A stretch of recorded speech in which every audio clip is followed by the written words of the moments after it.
श्रोतागण, अब तक आपने देखा जमुना देवी पर एक के बाद एक संकट टूटते गए।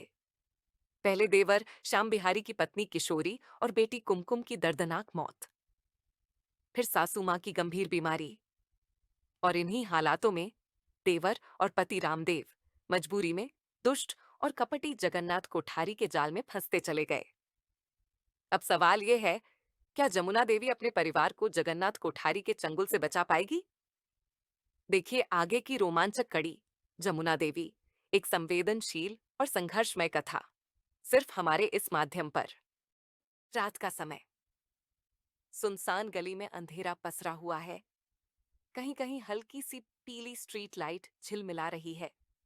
हवा में अजीब सी खामोशी तैर रही है, मानो समय थमसा गया हो। रामदेव और श्याम विहारी दोनों अलग अलग दिशाओं से गली में दाखिल होते हैं। चेहरों पर मास्क, हाथों में लाल रंग से सने तमंचे और कंधों पर बैग। उनकी चाल भारी, थकी हुई, लेकिन डर से भरी हुई।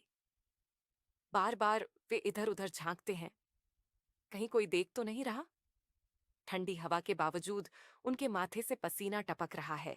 अचानक गली के बीचों बीच दोनों आमने सामने रुकते हैं। कोई शब्द नहीं, बस गहरी खामोश निगाहें और दिल की धड़कनों का शोर। धीरे धीरे दोनों बैग आगे बढ़ाते हैं। पीली रोशनी में लाल दाग वाले तमंचे खतरनाक चमक छोड़ते हैं। सन्नाटा इतना गहरा है कि उनकी सांसों की आवाज तक सुनाई देती है। तभी दूर से कुत्ते के भौंकने की आवाज गूंजती है। दोनों एक झटके से चौंकते हैं। वे जैसे ही बैग बदलने को तैयार होते हैं, गली के कोने में खड़ा जगन्नाथ का गुर्गा मोबाइल पर धीमे स्वर में फुसफुसाता है। काम हो गया। उधर जगन्नाथ कोठारी अपनी आलीशान कोठी में बैठा सीसीटीवी स्क्रीन पर यह सब देख रहा है। उसकी आंखों में खतरनाक चमक और होठों पर साजिशी मुस्कान। जगन्नाथ अपने आप से धीमे स्वर में, अब देखना, ये भोले कब समझेंगे कि खेल की गोटियां बन चुके हैं। फिर उसी पल उसने पहले से छिपाए अपने आदमी को इशारा कर रखा होता है। अचानक श्याम विहारी पर गोली चलती है। गोली सीने को चीर देती है। श्याम विहारी वहीं ढेर हो जाता है। रामदेव हड़बड़ा जाता है। वह बैग कसकर पकड़ता है और घबराकर भाग खड़ा होता है। जगन्नाथ तुरंत अपने पुलिस विभाग में कार्यरत बेटे रंजीत कोठारी को फोन करता है। कुछ ही देर में पुलिस बल मौके पर पहुंच जाता है। लेकिन रामदेव भागते हुए अपने हाथ का तमंचा फेंकना भूल जाता है। तमंचा हाथ में लिए ही दौड़ रहा है। पुलिस उसे ही हत्यारा समझ लेती है और उसके पीछे दौड़ पड़ती है। एक पुलिसकर्मी रामदेव को पकड़ने की कोशिश करता है। झड़प में रामदेव का मास्क खिसक जाता है। तमंचा देखकर पुलिस और भी भड़क उठती है। रामदेव जैसे तैसे उन्हें चकमा देकर भाग निकलता है। भागते भागते वह सीधे उसी मेडिकल स्टोर पहुंचता है जहां से उसे मां पारो की दवा लेनी थी। ठीक वही मेडिकल स्टोर जिसे जगन्नाथ ने पहले से निशाना बना रखा था। वहां छिपा उसका आदमी तुरंत बॉस को खबर देता है। बॉस, रामदेव मेडिकल स्टोर पहुंच गया है। उधर से जगन्नाथ की आवाज आती है। ठीक है, उसे थोड़ी देर वहीं रोके रखो। गुर्गा चालाकी से रामदेव से टकराता है। झटके में दवा की बोतलें गिरकर टूट जाती हैं। कुछ दवाइयां बर्बाद हो जाती हैं। रामदेव मजबूरी में आधी अधूरी दवा लेकर अस्पताल की ओर भागता है। अस्पताल। रामदेव हांफते हुए नर्स को दवाइयां सौंपता है। जल्दी, मां को बचा लो, जल्दी करो। लेकिन तभी डॉक्टर बाहर आता है गंभीर चेहरे के साथ। हमें खेद है, पारो अब इस दुनिया में नहीं रही। रामदेव के हाथ से दवाइयों की थैली फिसलकर जमीन पर गिर जाती है। वह चीखते हुए अंदर दौड़ता है। अपनी मृत मां को देखकर जमीन पर ढह जाता है। उसकी पत्नी जमुना देवी भी पास आकर फूट फूट कर रो पड़ती है।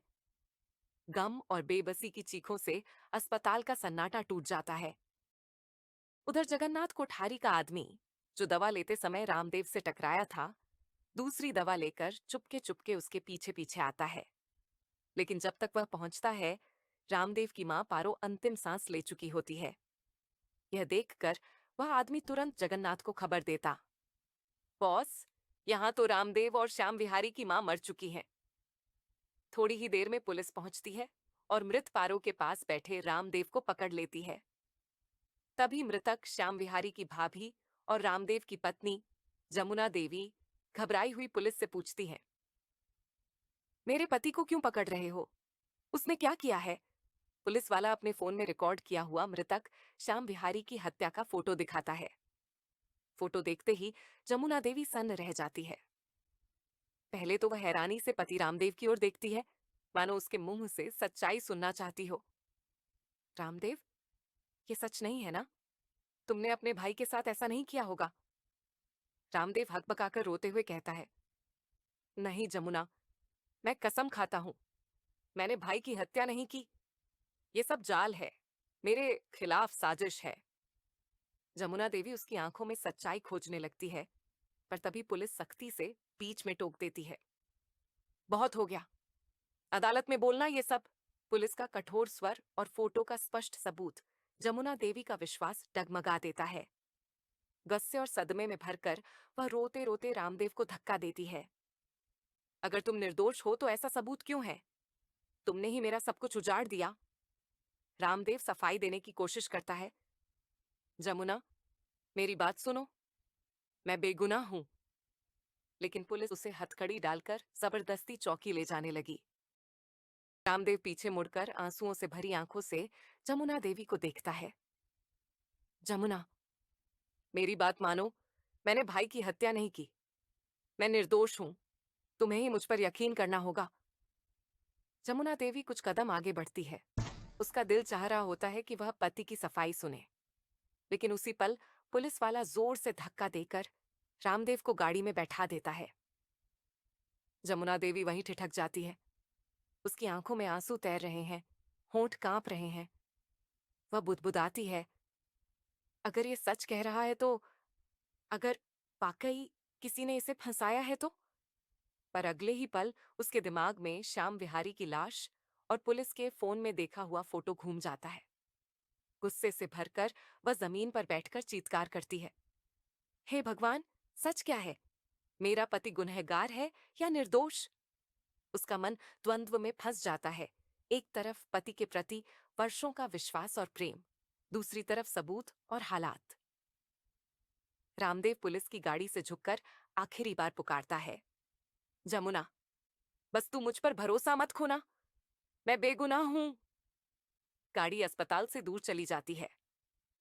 पीछे रह जाती है जमुना देवी, जो अस्पताल के गेट की जमीन पर बैठकर बेकाबू होकर फूट फूट कर रोते हुए अपने दिल में सवालों का बोझ दबाए खड़ी रह जाती है।